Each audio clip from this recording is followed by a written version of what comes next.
안녕하세요, 독일가시입니다. 오늘은 키우는 환경에 따라 흙배합과 화분 선택을 달리해야 하는 이유를 알려드리려고 해요. 제가 정말 못 키우는 식물인 알로카시아를 모델로 오늘 영상을 만들어 보고 있습니다. 이 알로카시아는 물을 좋아하면서도 과습에 굉장히 약한 식물이에요.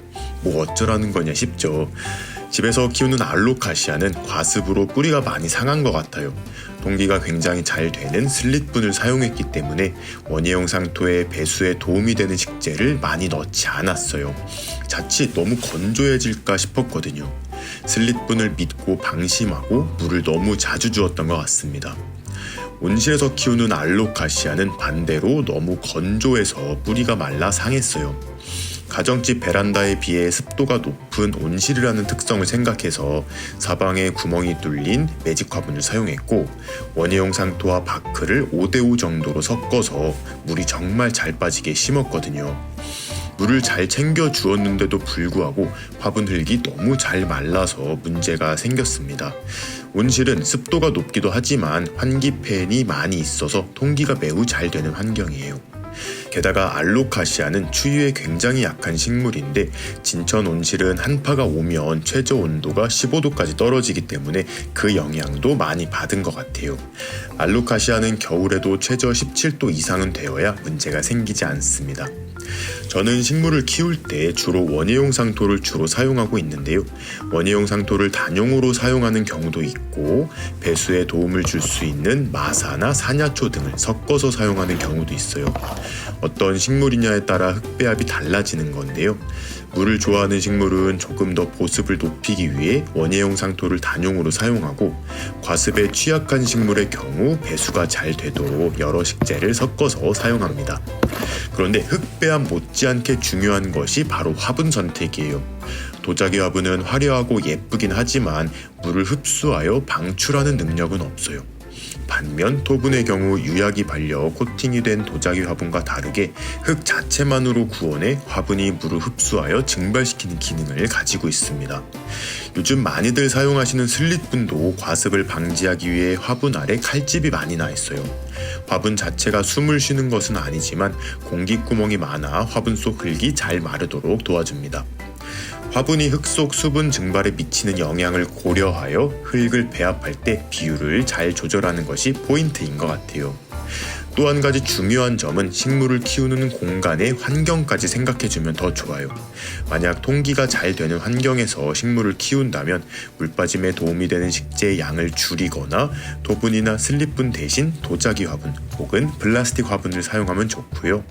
환기를 잘 시키지 못하는 공간이라면 화분 속 흙이 조금 더 잘 마르도록 배수를 도와주는 식재의 양을 늘리거나 숨을 쉬는 토분이나 슬릿분을 사용하는 것이 좋겠죠. 이제 죽어가는 저희의 알로카시아들을 살펴보겠습니다.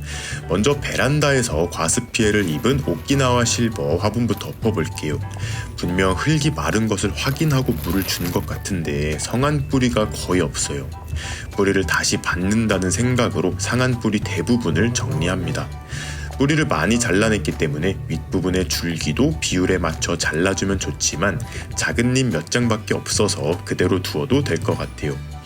흙 안에서 자라놓은 새끼촉들도 분갈이할 때 떼어서 따로 심어주면 좋습니다.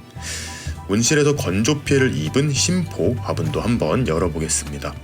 어제 물을 줬는데도 바짝 말라버린 모습이에요. 그래도 과습이 온 알로카시아에 비해서는 살리기가 훨씬 수월합니다. 수분과 양분이 모자라서 비실거리는 것이지 썩거나 물러버린 뿌리는 거의 없어요. 마르거나 상한 잎들 위주로 정리를 해줍니다. 여기서 신기한 사실 하나 알려드릴게요. 알로카시아는 중앙부에 목대를 생성하면서 자라는데요. 이 목대를 굵게 키우기 위해서 해줘야 할 일이 있습니다. 바로 시든 잎을 인위적으로 잡아 뜯으면 안 된다는 점이에요. 완전히 말라버리지 않은 잎자루를 잡아당겨 뜯어내면 목대가 굵어지지 않습니다. 잎자루를 조금 놔두고 가위로 잎을 잘라주고 그 부분이 완전히 다 말라버린 뒤에 제거를 해주는 것이 좋아요. 물론 양분이 풍부하고 환경이 좋은 곳에서 성장한다면 이런 것을 지키지 않아도 목대가 잘 굵어지긴 합니다. 알로카시아를 위한 흙배합을 새로 해보았어요.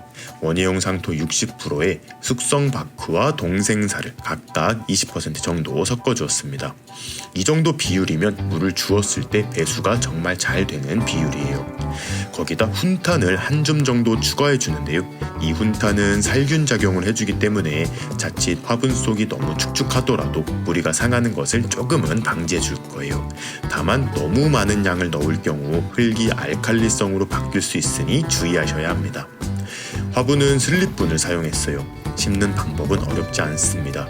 화분에 배합토를 깔아주고 알로카시아의 목대가 2cm 정도 잠기게 심어주는 거예요. 온실에서 키울 것이기 때문에 화분의 크기는 약간 큰 것으로 선택하였는데 실내나 베란다에서 키울 경우에는 살짝 작다 싶은 화분이 훨씬 안전합니다. 그래서 새끼촉들은 훨씬 크기가 작은 화분에 심어주었어요. 총 20종의 알로카시아들 분갈이를 완료하는데 3시간 정도가 소요되었습니다. 이론상으로는 문제가 없을 정도로 잘 심어주긴 하였는데 저도 그렇고 돼지 아빠님도 그렇고 알로카시아 공포증이 생겨서 조금은 불안합니다. 그래서 장소도 굉장히 까다롭게 선정을 했어요.